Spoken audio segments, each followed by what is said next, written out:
विगतमा मैले निर्माण गरेर आएका घरहरू र अब भविष्यमा निर्माण गर्ने घरहरू त असङ्ख्य रूपमा होला हैन।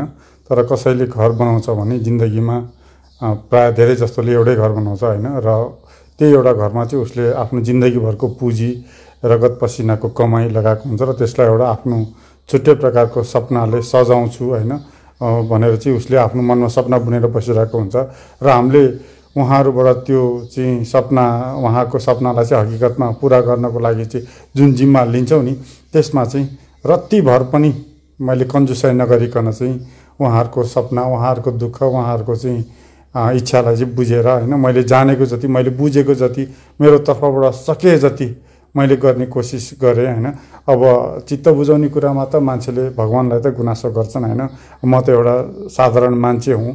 अब मैले सबैको मनको कुनामा पुग्न त नसकौँला, तर मैले चाहिँ यहाँ यस्तो गरेदेखि हुन्थ्यो भन्ने बाटो चाहिँ कतै पनि नराखिकन चाहिँ उहाँहरूले सोचेको भन्दा पनि अझै अगाडि बढेर बनाइदिएको जस्तो लाग्छ हैन। अब चित्त बुझाउने नबुझाउने त त्यो त अब घर मालिकहरूको कुरा हो, कतिको चित्त बुझेको छ हैन। र अब उहाँहरू चाहिँ आजबाट घर सर्दै हुन्छ। आगामी दिनहरूमा चाहिँ उहाँहरूलाई चाहिँ राम्रो होस्, फलदायक होस्, गृह प्रवेश राम्रो होस्।